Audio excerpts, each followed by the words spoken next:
제 몸이 조금 안 좋습니다.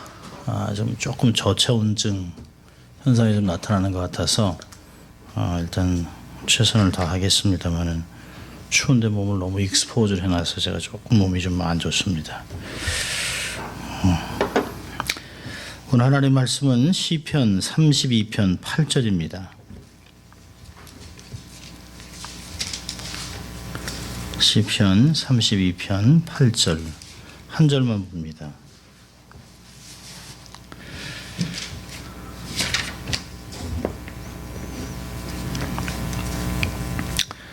찾으셔서 우리 함께 같이 읽습니다. 내가 너의 갈 길을 가르쳐 보이고 너를 주목하여 훈계하리로다. 아멘.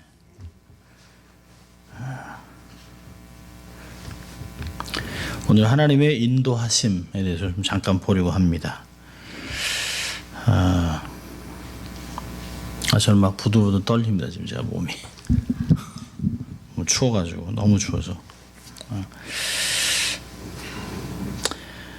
나이가 먹고 연륜이 쌓여도 우리는 모르는 것 투성입니다. 다 아는 것 같아도 모르는 게 얼마나 많은지 몰라요. 특별히 여행을 떠나고 나면 익숙하지 않은 곳에 가면 정말 어렵죠. 특별히 이번에 저희가 요르단과 이스라엘에 갔을 때 영어로 통하는 것 같지만 또 안 통해요. 또 가이드가 없이는 도저히 동서남북을 알 수 없었던 것을 경험했습니다. 우리는 아무도 우리 중에 인생을 살아본 사람이 없어요. 그래서 우리는 늘 보면 불안한 미래, 내일을 알 수 없다. 또 5분의 인생을 누가 알냐 이런 말들 하는 이유가 있습니다. 누가 좀 우리의 인생을 좀 이렇게 좀 잘 한 발짝 한 발짝 인도해 주면 얼마나 좋을까라고 하는 생각들을 해보게 됩니다. 아주 자세히 인도해 주면 얼마나 수월할까.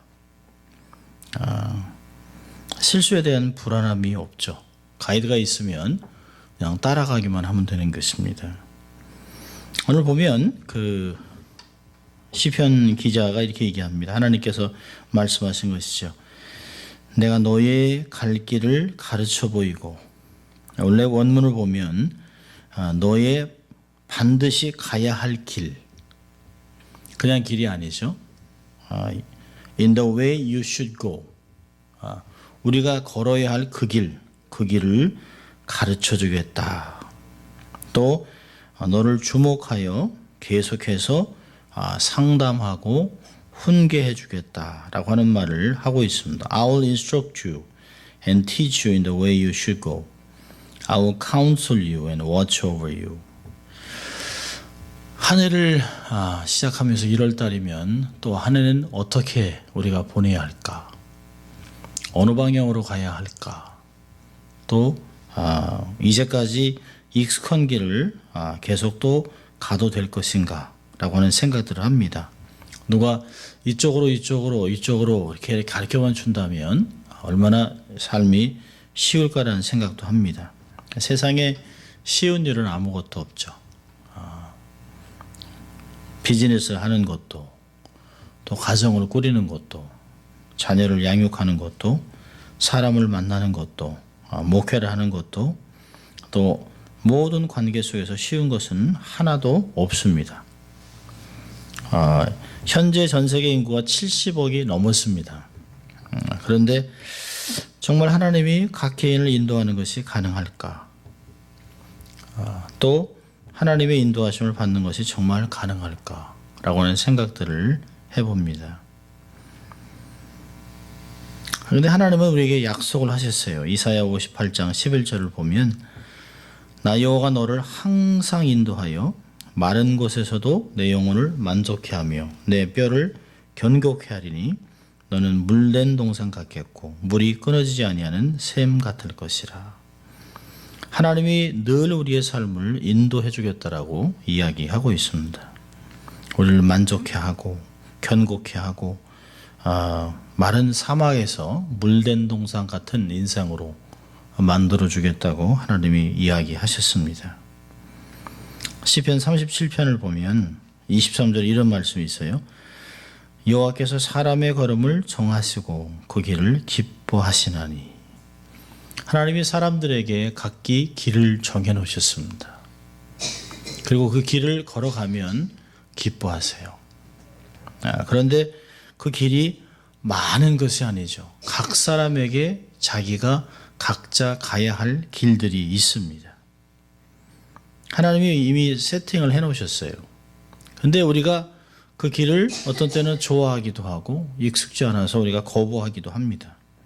하나님이 우리에게 걸음을 정하시고 그 인도하시는 그 길로 우리가 순종하고 따라간다면 하나님이 그 길 자체를 기쁨으로 인도하시겠다고 약속하셨습니다.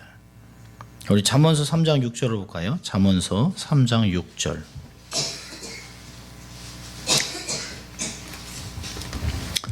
잠언서 3장 6절. 아마 여러분 너무 잘 아시는 말씀인데요.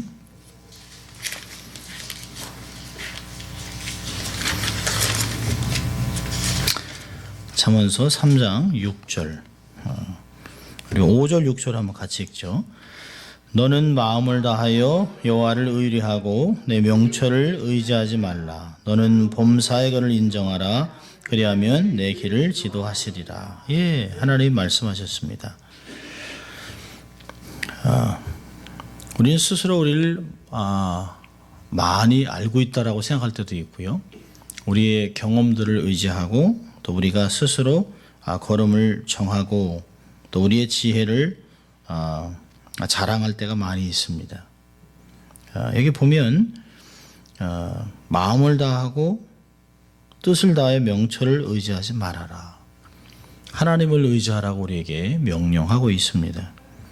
범사에 그분을 인정하면 그리하면 주님이 내가 반드시 가야 할 그 길을 지도하신다라고 이야기하고 있습니다. 그냥 길이 아닙니다. 우리가 가야 할 길, 그 길을 하나님께서 우리에게 인도하시겠다고 약속하셨습니다. 우리의 굽은 길을 펴주기도 하고 또 앞에 있는 산을 깎아주기도 하고 또 패인 곳에 또 하나님께서 돋아주셔서 우리가 평탄한 길을 걸어갈 수 있도록 하시겠다라고 하는 말을 우리에게 이야기하고 있습니다. 왜 그럴까요? 에베소 2장 10절을 보면 사도 바울이 이렇게 얘기합니다. 우리는 그의 만드신 바라 그리스도 예수 안에서 선한 일을 위하여 지으심을 받은 자니 이 일은 하나님이 전에 예비하사 우리로 그 가운데서 행하게 하려 하심이라. 하나님이 우리를 창조하셨기 때문에 하나님 우리에게 반드시 가야 할 길들을 만들어 놓으셨습니다. 그리고 우리가 행해야 될 일을 계획해 놓으셨어요. 여기 사도 바울은 우리에게 얘기합니다. 우리의 창조의 목적은 그리스도 예수 안에서 선한 일을 하기 위하여 하나님의 동역자로 창조되었다라고 하는 말들을 우리에게 하고 있는 것을 볼 수 있습니다. 순종하는 사람의 삶의 세세한 부분까지도 하나님은 성실하게 인도하고 계시고 계십니다. 요한복음 8장 12절에도 이렇게 얘기하고 있어요. 예수께서 또 일러 가라사대 나는 세상의 빛이니 나를 따르는 자는 어둠에 다니지 아니하고 생명의 빛을 얻으리라. 세상이 사실 복잡하죠. 얼마나 복잡하고 얼마나 많은 혼란이 있는지 모릅니다. 세상을 보면 아이시스 때문에 또 뭐 여러 가지 다른 일 때문에 중동뿐만 아니라 유럽과 또 우리가 살아가고 있는 이 미국 땅에도 얼마나 복잡하고 힘든지 모릅니다. 대낮인데도 불구하고 어디로 가야 될지, 무엇을 해야 될지, 무슨 말을 해야 될지 모를 때가 얼마나 많은지 모릅니다. 하나님은 약속해 놓으셨어요. 너희가 나를 따르면, 너희가 세상의 빛과 소금이 된다면 결코 너희들은 어둠에 다니지 않겠다. 또 너희들이 나를 인정하면 내가 너의 길을 지도하겠다라고 하는 것을 이야기하고 있습니다. 하나님이 왜 이런 약속들을 해 놓으셨을까요? 예레미야 10장을 볼까요? 예레미야 10장 23절입니다. 예레미야 10장 23절.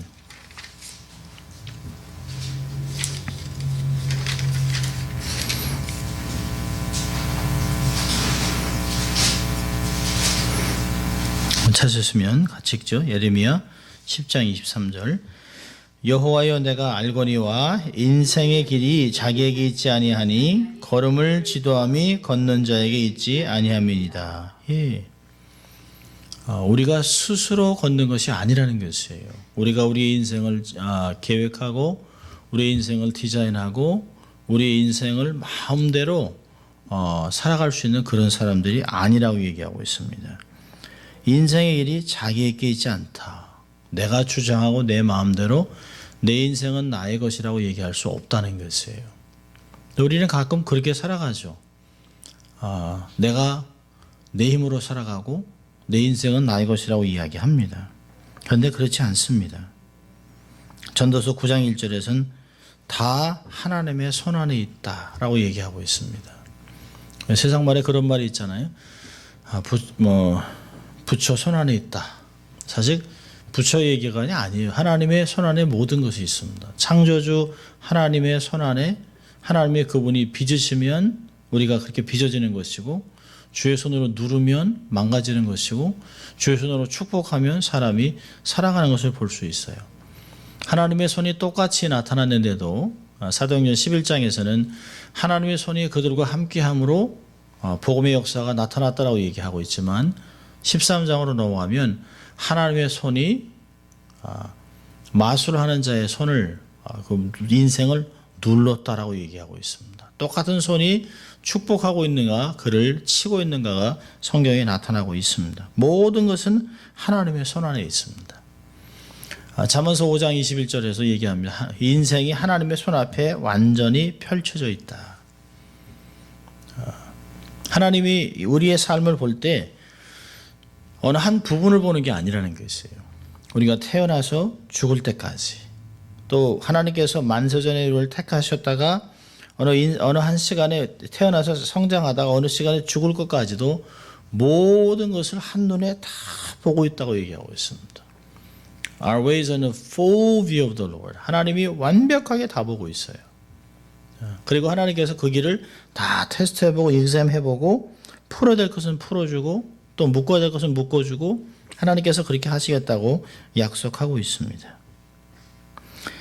하나님의 인도하심은 성도들에게 꼭 필요한 것입니다. 또한 그것은 성도들에게 있는 특권이죠.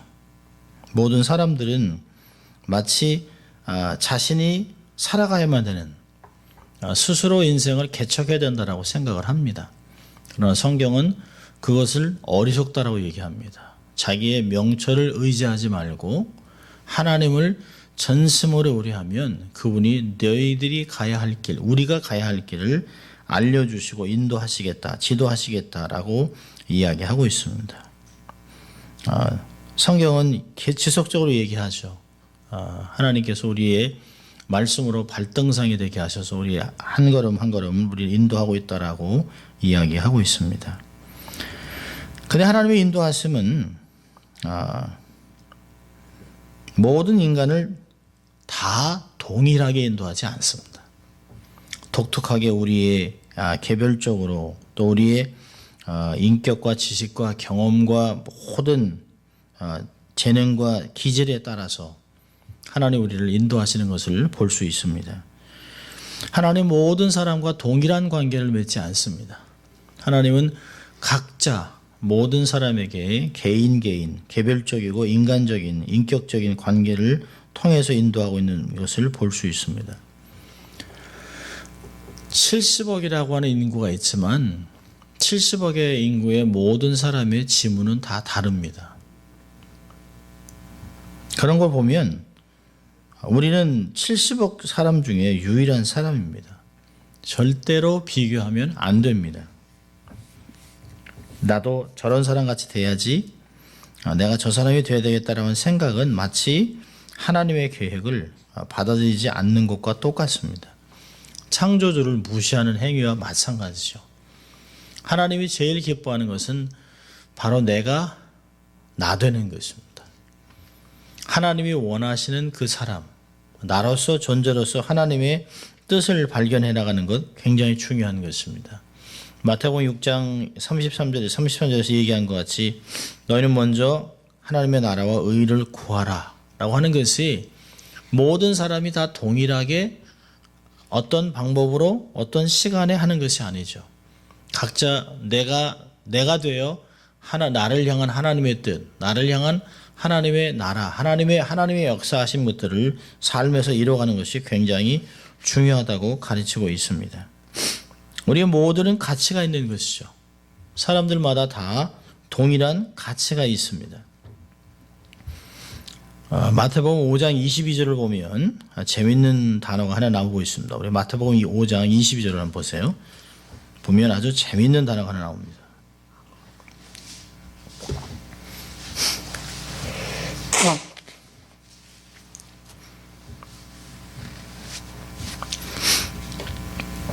마태복음 5장 22절에 이런 말씀이 있어요. 나는 너에게 이르노니 형제에게 노하는 자마다 심판을 받게 되고 형제를 대하여 나가라 하는 자는 공회에 잡히게 되고 미련한 놈이라 하는 자는 지옥불에 들어가게 되리라. 여기에 라가라고 하는 단어가 있습니다. 히브리어는 라카라고 하는 단어인데요. 미련한 놈이라고 하는 말하고는 조금 다릅니다. 그러니까 형제에게 대해서 분을 품는 자는 노하는 사람 심판받고 형제에 대해서 라카라고 하는 자는 공회에 잡히고 미련한 놈이라는 자는 지옥불에 들어가게 되리라라고 말을 이야기하고 있습니다. 굉장히 심각한 이야기를 하고 있는 것이에요. 산상수훈에서 우리의 각자의 삶이 얼마나 가치가 있는가를 가르치고 있는 것입니다. 95 AD 그 디베레에 아주 유명한 랍비가 한 사람 살고 있었습니다. 이 사람은 거라사에 있는 아주 크고 유명한 학교에서 주일부터 목요일까지 가르치고 금요일 아침에 근처에 있는 온천에서 목욕을 하고 가족과 안식을 지키기 위해서 나귀를 타고 집으로 가곤 했습니다. 지금 차를 타고 가면 한 30분밖에 되지 않는 거리지만 그 당시에는 당나귀를 타고 가니까 한 4시간에서 5시간 걸렸다고 합니다. 그 랍비의 이름이 이제 랍비 메이어라고 하는 사람인데요. 티베리아 남쪽에 가면 이 사람의 무덤이 있다고 합니다. 어느 한 금요일 날 저 오전에 목욕을 하고 당나귀를 타고 집으로 가고 있었습니다. 가는 도중에 한 농부가 밭을 갈아엎고 있다가 유명한 랍비가 지나가는 것을 보고 인사를 하려고 쟁기를 내려놓고 달려왔습니다. 우리도 유명한 목사님이나 능력 있는 목사님이 오면 기도를 받고 싶어 하지요.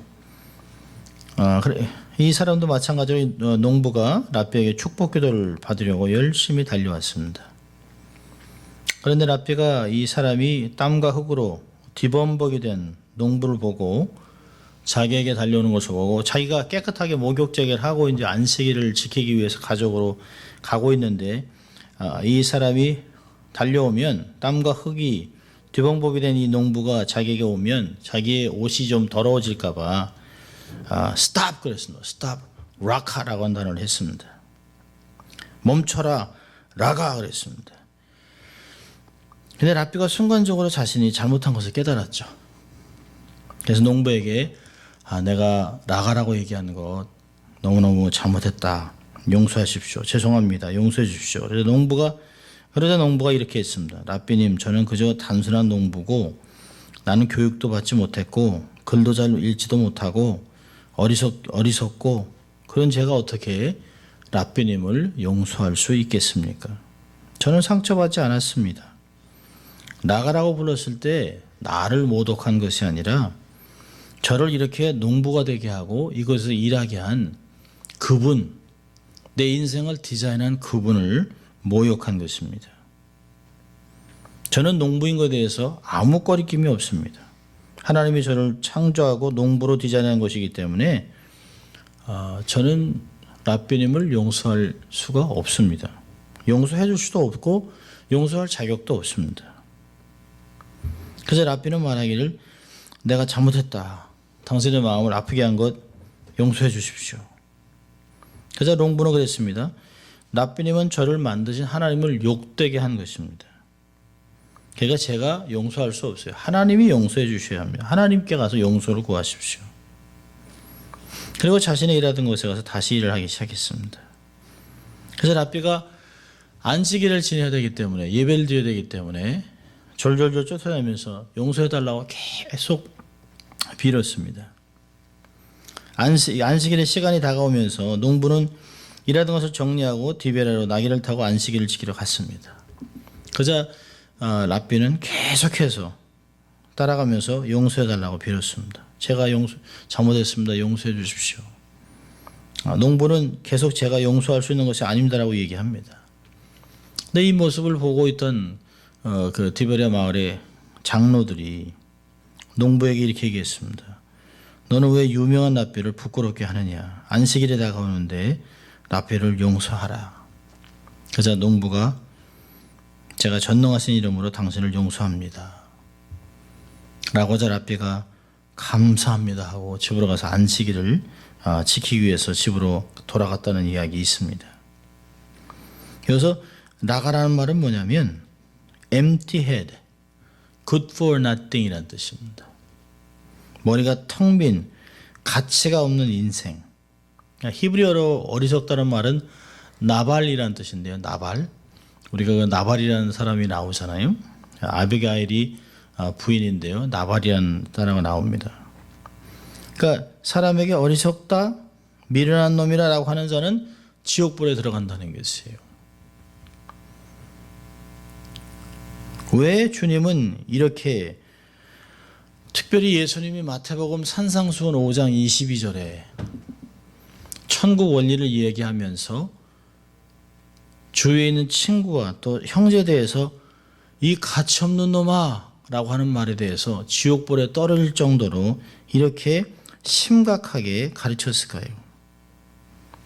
그 이유는 모든 사람을 하나님이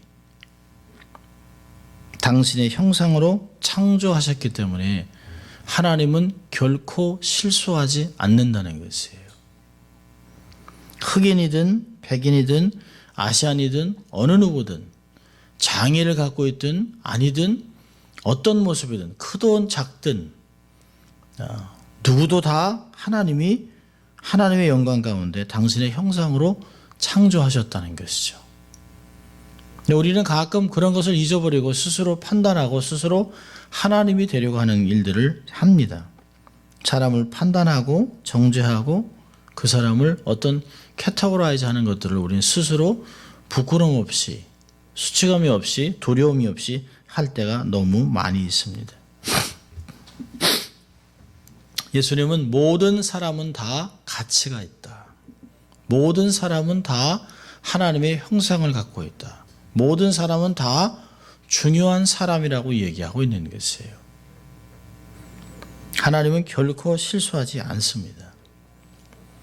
하나님이 그 사람을 가치 있게 창조하셨기 때문에 하나님은 어떤 사람을 농부로, 어떤 사람은 의사로, 어떤 사람은 비즈니스맨, 어떤 사람은 선교사로, 어떤 사람은 목사로, 어떤 사람은 남자로, 여자로 하나님이 그를 정하시고 그의 길을 한 발짝 한 발짝 인도하고 있기 때문에 우리는 그 하나님의 성실하심을 확신하고 순종해야 된다고 하는 것입니다. 우리는 절대로 가치가 없는 사람이 아닙니다. 우리가 어떤 것이 없기 때문에 어떤 것이 부족하기 때문에 우리가 정말 영어가 잘 안 되고 미국 생활에서 아직도 부족한 일이 많다고 하지만 그럼에도 불구하고 우리는 가치가 없는 사람이 아니에요. 대단한 가치가 있는 사람입니다. 70억 인구 중에 유일한 한 사람입니다. 그러한 존재이기 때문에 하나님은 약속하신 말씀대로 우리의 삶을 아주 구체적으로 아주 자세히 인도하고 있는 것을 볼 수 있습니다. 자, 그렇다면 이런 하나님의 인도함을 받기 위해서 필요한 조건들이 있습니다. 어떠한 것이 하나님의 인도함을 받기 위해서 필요할까? 첫째로는 하나님의 인도함을 받기 위해서는 온유한 성품이 필요합니다. 우리 시편 25편을 한번 볼까요? 시편 25편.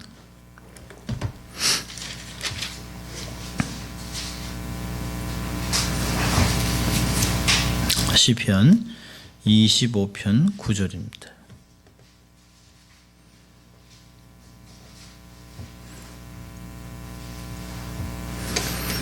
같이 읽습니다. 온유한 자를 공의로 지도하시며 온유한 자에게 그 도를 가르치시로다. 예. 하나님께서 겸손한 자, 온유한 자, 이런 자들에게 하나님이 인도하겠다, 가르치겠다, 지도하겠다라고 말들을 사용하고 있습니다. 온유한 성품은 어떻게 얻을 수 있을까요? 마태복음 11장 28절부터 30절까지 주님은 말씀하셨습니다. 나는 온유하고 겸손하니 내게와 멍에를 메고 내게 배우라. 마태복음 11장 28절은 위대한 초청을 하고 있습니다. 수고하고 무거운 짐진 자들에게 초청합니다. 수고하고 무거운 짐을 지지 않은 사람은 이 세상에 한 명도 없습니다. 아무 조건 없이 마음대로 자유롭게 살아갈 수 있는 사람은 아무리 싱글이라도 아무리 어린아이라도 그런 사람은 없습니다. 사람들이 자기의 인생에 맞게 자기의 그릇에 맞게 수고하고 짐진 것들이 다 있습니다. 학생은 학생의 짐이 있어요. 또 아내는 아내의 짐이 있고 남자는 남편은 남편의 짐이 있고 목사는 목사의 짐이 있습니다. 수고하고 다 무거운 짐을 지고 있습니다. 그런 사람들에게 주님이 말씀하셨습니다. 내게 오라. 나는 온유하고 겸손하니 너희들에게 마음에 쉼을 주겠다 약속하셨어요. 우리가 온유한 성품을 누리기 위해서는 끊임없이 죽게 나가는 길밖에 없습니다. 그것은 우리가 갖고 태어나는 것이 아니에요. 이것은 개발되어야 되는 것입니다. 많은 분들이 온유한 성품은 태어나면서 그런 것이 아니요. 성경은 후천적이라고 얘기합니다. 주님께 계속해서 나와서 주님을 닮아가고 주님과 교제하고 주님의 말씀을 마음에 새길 때 그의 성품이 온유하게 된다는 것입니다. 온유라고 하는 단어가 어떤 단어일까요? 온유라고 하는 단어는 통제되었다라고 하는 단어가 있습니다. 굉장히 큰 야생마 같은 야생마가 주인의 그 손에 의해서 통제되었을 때 그것을 온유라고 이야기합니다. 온유한 사람이 힘이 없는 사람이 아니에요. 온유한 사람이 무식한 사람이 아닙니다. 온유한 사람은 자기의 온갖 모든 재능과 그 힘과 모든 경험들을 주님의 손에 붙잡아 놓은 것이에요. 야생마가 자기 마음대로 살아갈 수 있지만 그것이 주님의 주인의 손에 딱 잡혔을 때 명마가 되는 것이죠. 온유한 성품은 그런 것을 이야기하고 있습니다. 재능도 있고 능력도 있고 경험도 있고 많은 것들을 알고 지식도 있지만 이 모든 것이 주님의 뜻에 통제될 수 있는 주님의 뜻에 모든 것이 내려질 수 있는 주님의 손에 마음껏 붙잡혀 은혜의 사슬에 자기 자신을 스스로 묶는 것을 성경에서는 온유라고 얘기하고 있습니다. 이런 온유한 사람들에게 하나님이 그래서 땅을 주시는 것이에요. 온유한 자들에게 부유함을 주시는 것이에요. 그렇게 통제되지 않는 사람들에게 부를 준다면, 통제되지 않은 사람에게 건강을 준다면, 통제되지 않는 사람에게 지식을 준다면 그 인생은 얼마나 참 바르지 못한 인생을 살아갈까요? 많은 사람을 아프게 할 것입니다. 하나님의 인도함을 받기 위해서 정말 우리가 평생 하나님께 기도해야 될 것은 하나님 정말 내 성품을 온유하게 바꿔달라고 기도해야 합니다. 우리는 이 온유한 성품을 가끔 하나님 앞에 다름을 받습니다. 온유하지만 어떤 삶 속에 문제가 쾅 하고서 부닥치면 인생에 폭풍이 다가오면 온유한 성품이 아닌 과격하고 폭도 같은 인생으로 변할 때 스스로 우리가 보게 됩니다. 우리가 온유한 성품을 얻기 위해서 주님 앞에 끊임없이 나아가야 될 필요가 있습니다. 두 번째로 인도함을 받기 위해서 필요한 조건들은 말씀을 순종하는 것이에요. 요한복음 14장 21절에서는 나를 내 말씀을 가지고 지키는 자라야 나를 사랑하는 자니 나도 그를 사랑하여 그에게 나를 나타내리라 라고 얘기하고 있습니다. 정말 주님을 정말 사랑한다면 그분의 말씀을 순종해야 합니다. 그분의 인도함을 받기 위해서 그분의 말씀에 가치를 부여해야 합니다. 오늘 저와 함께 이제 목사 고시를 같이 쳤던 목사 동기 목사님이 찾아오셨어요. 원사모님 만나러 오셨습니다만은 오랫동안 얘기를 하면서 제가 이제 이야기를 들으면서 그렇구나. 먼 빅토빌에서 목회를 14년 동안 하고 있는데요. 교인들에게 늘 그랬다는 거죠. 매년 성경을 십독하자. 근데 교인 전체가 거의 다 작년에는 8독을 했다고 그래요. 8독. 올해는 12독한다. 사실 저희는 2독 하면 2독하면 5만 장인데 거기는 막 8독, 막 10독, 12독 이렇게 한다고 그래서 그렇게 말씀을 많이 읽다 보니까 교인들이 스스로 하나님 말씀을 먹고 기억하고 자기의 삶을 경건으로 인도하는 것들을 보게 된다는 것이죠. 그 목사님이 아주 귀한 얘기를 하셨어요. 어느 한순간에 우리가 말씀을 들을 수 없는 때가 온다. 그때 기억나는 것은 예화로 살 수 있는 것이 아니죠. 우리는 우리가 들은, 우리가 읽고, 우리가 먹고, 우리의 삶에서 소화시킨 그 하나님의 말씀으로 삶을 살아가게 된다는 것이죠. 절대로 이 세상이 점점 나아질 것이라고 생각하지 마십시오. 전쟁은 더 많이 일어날 것이고 기근과 재난과 모든 것들이 우리의 삶을 혼란하게 만들 것이에요. 혼돈 속에 들어가게 할 것입니다. 그때 사람들이 좌충우돌할 때 우리의 삶의 중심추가 될 수 있는 것은 경험이 아닙니다.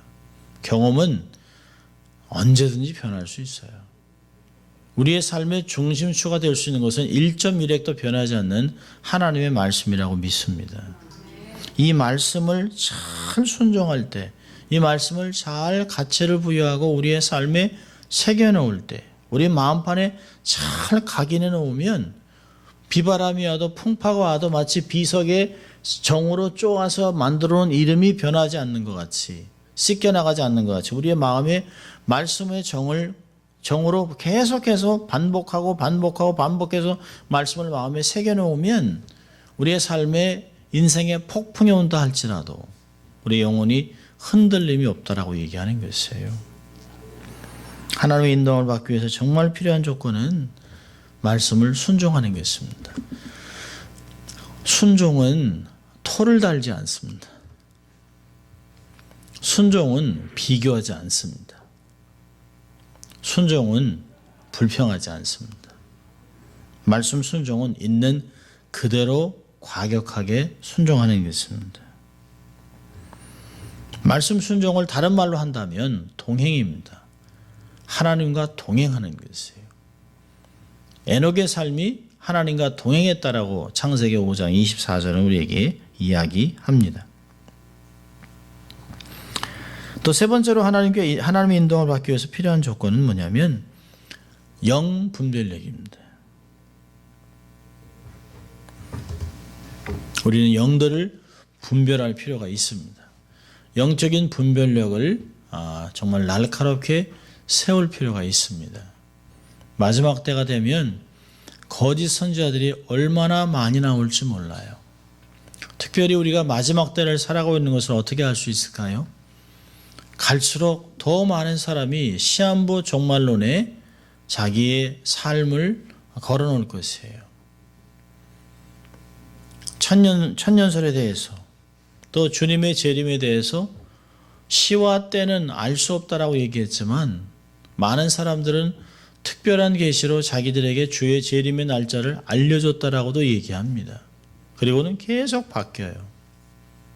그리고 어떤 지역, 어떤 장소, 어느 곳에 주님이 이러한 모양으로 나타날 것이라고 얘기하고 또 이미 자기가 재림주라고 얘기하는 사람이 이 세상에 얼마나 많은지 몰라요. 성경은 얘기합니다. 모든 영을 믿지 말고 테스트해보라는 것이죠. 영을 테스트해보라고 하는 단어는 도끼마조라고 하는 그 헬라 단어는 밑바닥까지 긁어보라는 것이에요. 정말 그 사람이 그런가. 껍데기를 다 벗기고 그 안에는 핵심을 다 파헤쳐봐서 정말 그 안에 복음의 핵심이 있냐는 것이에요. 정말 본질이 있냐는 것이에요. 세상엔 껍데기 신자도 많고 껍데기 목사도 많습니다. 껍데기 사역자들이 얼마나 많은지 몰라요. 마지막 때가 돼서 바람이 훅 하고 불면 알곡과 쭉정이가 금방 드러나게 되어 있습니다. 쭉정이들은 바람이 불면 훅훅 날아가죠. 알곡이 안에 알이 없으니까.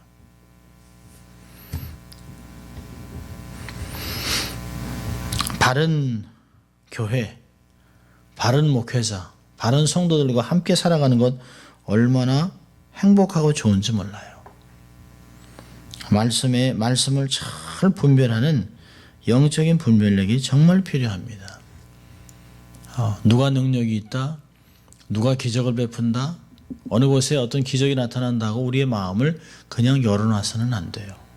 우리는 늘 기준을 가지고 말씀으로 성령의 능력으로 모든 것을 분별해야 할 필요가 있습니다. 성령으로 분별력 하기 위해서는 당연히 성령의 충만함이 필요하겠죠.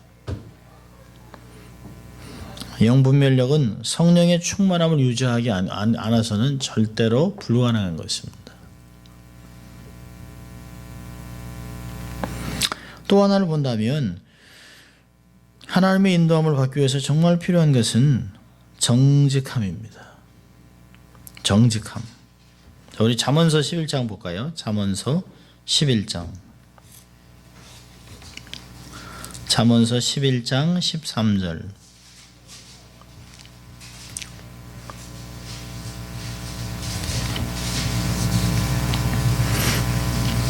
재밌는 말씀이기도 합니다만은 관계 속에서도 있는 얘기입니다만은 두루 다니며 한담하는 자는 남의 비밀을 누스러나 마음이 신실한 자는 그런 것을 숨기느니라. 세상에서 정말 힘든 사람들은 다른 사람의 이야기를 옮기는 것이에요. 사실 내가 얘기하기 전까지 남의 말을 옮기는 것은 당사자가 옮기기 전까지 다른 사람의 말을 옮기는 것은 사실 예의가 아니죠.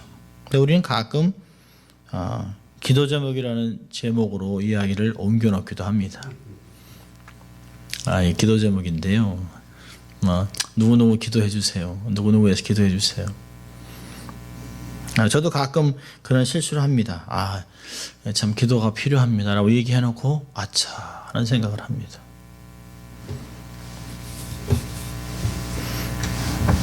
우리가 두루 다니면서 한담하지는 않지만 남의 비밀을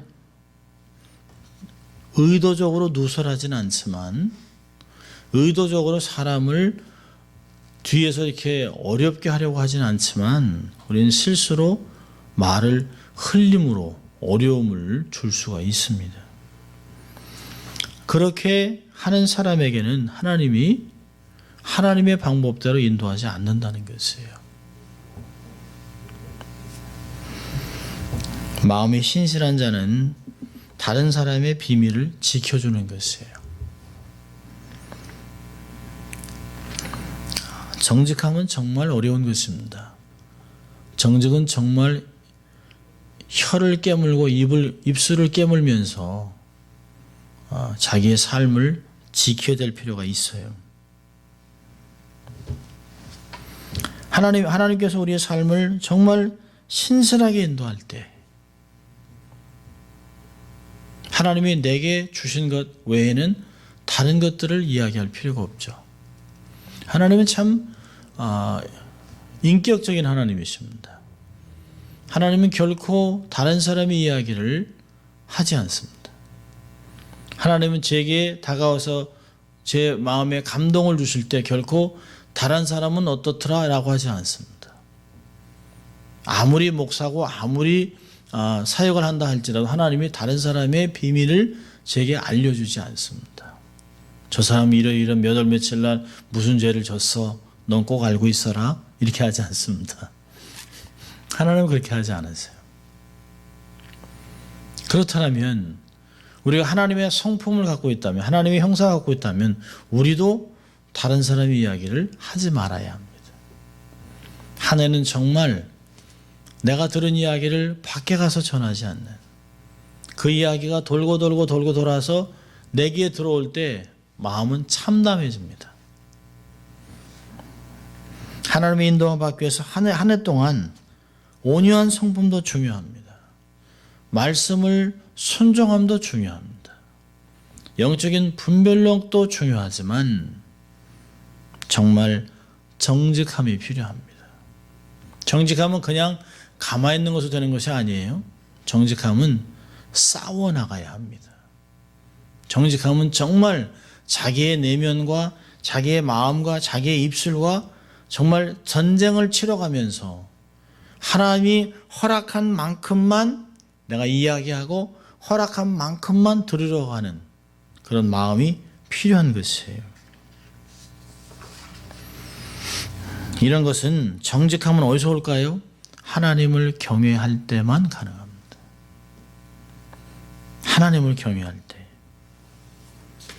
하나님을 삶 속에서 인정하고 그분이 어떤 분인가를 알아갈 때 하나님이 우리의 삶을 지켜주시고 정직함을 살아갈 수 있도록 하시는 것을 볼 수 있어요. 자, 하나님은 그럼 어떻게 우리를 인도하실까요? 네 번째 나눈 말씀과 거의 같습니다만은 하나님 우리를 인도하시는 방법은 변함없는 말씀이에요. 세상에서 가장 중요한 기준, 하나님의 말씀으로 우리를 인도하시는 것입니다. 두려움이 없게 하고 아주 구체적으로 인도하세요. 하나님의 말씀으로 인도함을 받기 위해서 정말 필요한 것은 우리가 말씀의 깊이를 소유하는 것이에요. 우리가 말씀을 많이 알면 알수록 하나님의 인도함을 구체적으로 경험할 수 있습니다. 두 번째로는 내주하시는 성령님을 통해서 하나님이 인도하세요. 우리 안에서 하나님이 우리를 아들로 삼으시고 우리를 자녀 삼으셔서 우리 안에서 성령님이 말씀하시고 가르쳐 주시고 인도하시는 것들을 볼 수 있습니다. 이 기름 부음을 통해서 우리가 더 이상 어떤 것을 찾지 않아도 성령님이 계속해서 우리 안에 내적인 음성으로 내적인 확신으로 우리에게 계속해서 알려주시고 인도하시는 것을 볼 수 있습니다.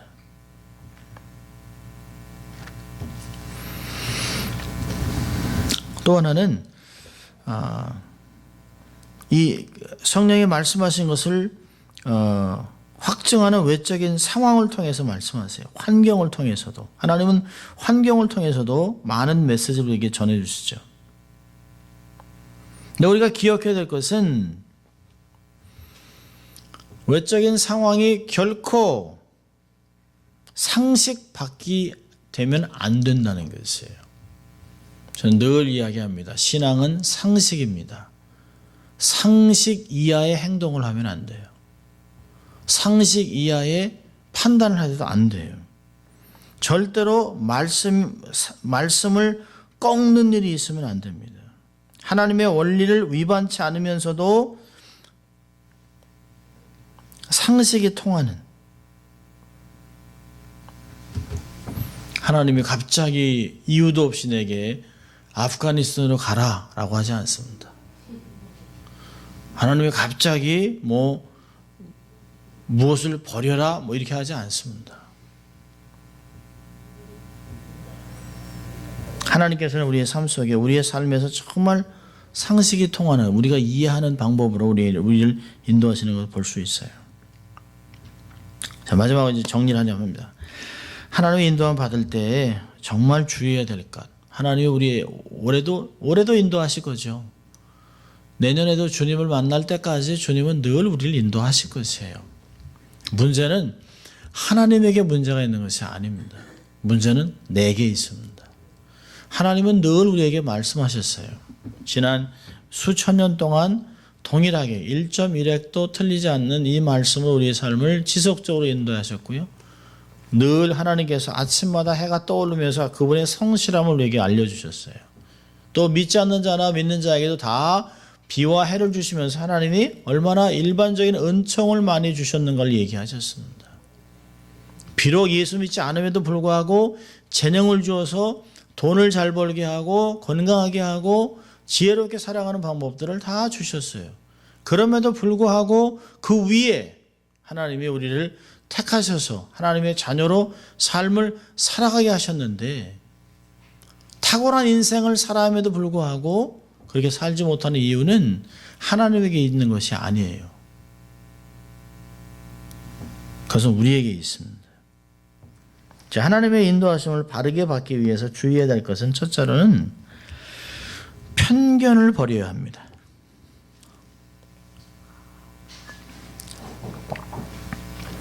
잘못된 고정관념이나 편견을 버려야 합니다.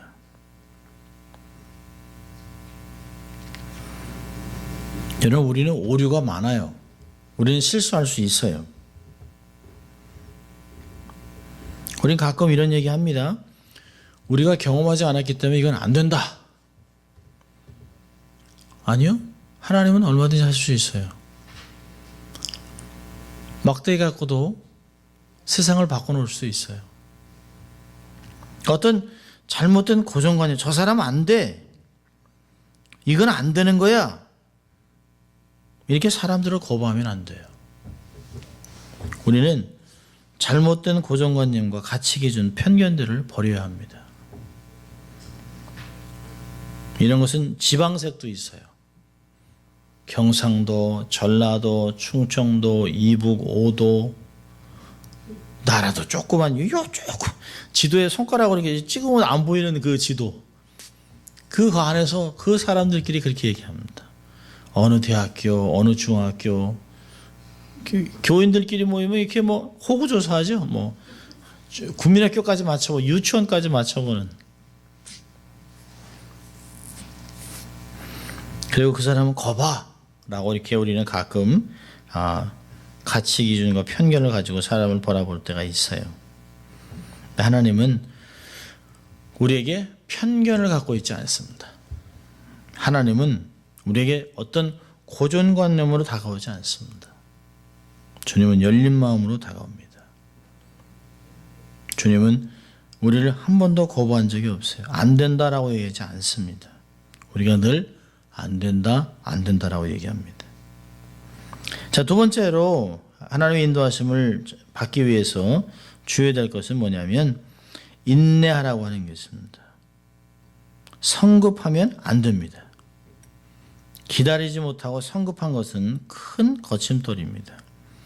성경에서 기다리지 못하고 성급해서 어려움을 당했던 사람의 대표적인 사람이 누굴까요? 사울 왕입니다. 사울 왕. 사울 왕이 기다리라고 했는데 기다리지 않고 자기가 제사를 드리다가 마침 그때 제사를 드리려고 할 때 사무엘이 나타나요.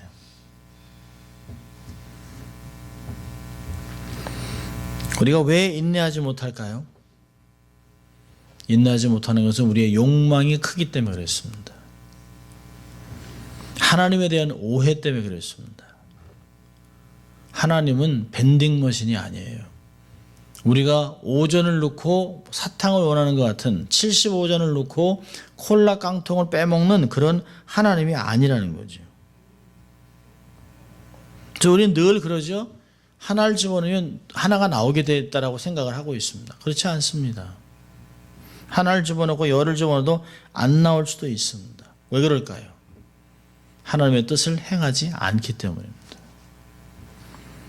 히브리서 10장 36절은 우리에게 인내가 필요함은 우리가 하나님의 뜻을 행한 후에 약속을 받기 위함이라. 인내를 통해서 약속을 받지만 인내는 손을 떨어뜨리고 그냥 아무것도 안 하는 것이 아니에요. 우리의 인내는 정신을 바짝 차리고 하나님의 뜻을 철저하게 순종하고 뜻을 따라가면서 뜻을 이루면서 때가 되어 약속을 받아내는 것이에요. 때가 되어 하나님의 약속을 받는 것입니다. 우리는 인내하지 못해요. 성급합니다. 아주 성급합니다. 기다리지 못해요. 근데 하나님의 인도함을 받기 위해서 올해는 정말 인내를 배워가는, 정말 하나님 앞에 마음이 흔들리고 막 좌로나 우로나 막 흔들리는 이럴 때에도 중심을 잘 잡고 주님이 내게 말씀하실 때까지, 주님이 내 손에 어떤 것을 안겨줄 때까지, 주님의 명령이 내게 들릴 때까지 좀 기다려보는.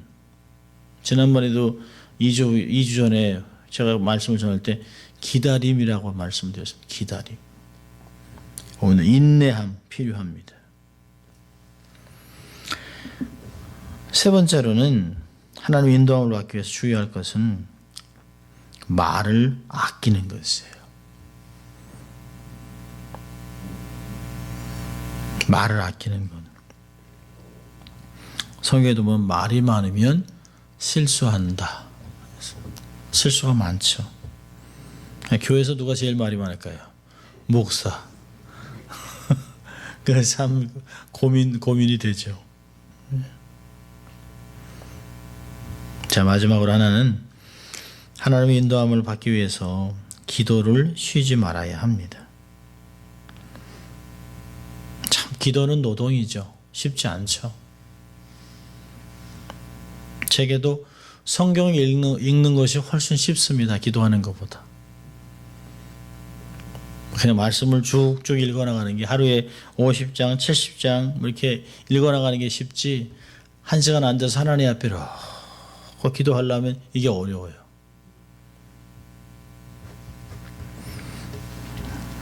오죽했으면 쉬지 말고 기도하라는 명령을 했겠습니까?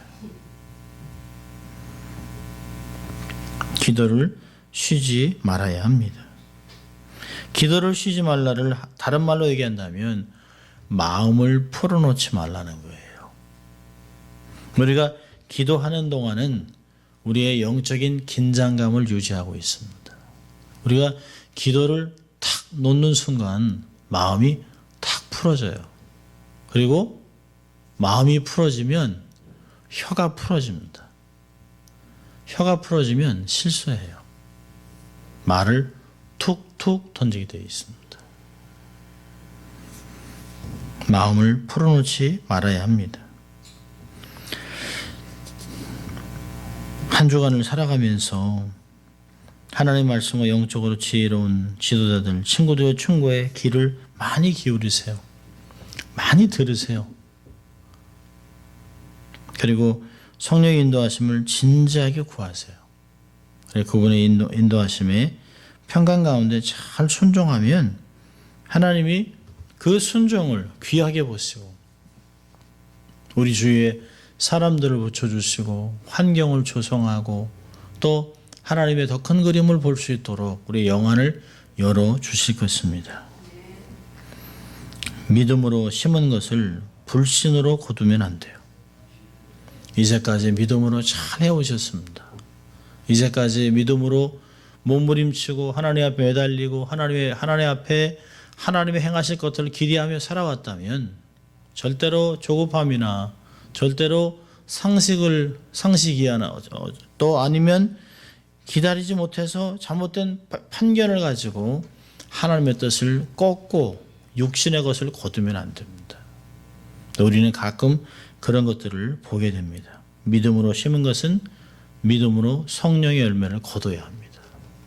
절대로 조급함으로 소급해서 불신으로 거두면 안 됩니다. 한 주간을 살아가면서 또 이번 한 해를 생각하면서 하나님의 인도함을 철저히 받으면서 이전보다는 훨씬 실수가 적은, 또 가능하면 하나님이 정해주신 것을 잘 걸어서 온전하게 한 해를 살아가서 하나님께 영광 돌리는 여러분 되시길 주의 이름으로 축원합니다. 기도하겠습니다. 하나님 아버지 감사합니다. 오늘도 저희들을 말씀으로 초청하시고 한 해를 살아가면서 우리가 어떻게 주 앞에 살아갈 것인가를 말씀으로 도전하시고 가르쳐주시고 인도하신 주님 감사합니다. 평생을 하나님의 인도하심을 받게 하시고 그래서 하나님이 우리에게 정하신 그 길, 반드시 가야 할 그 길을 감으로 하나님께 영광 돌리는 저희들 될 수 있도록 하나님 축복하여 주시옵소서. 감사하고 예수님 이름으로 기도합니다. 아멘.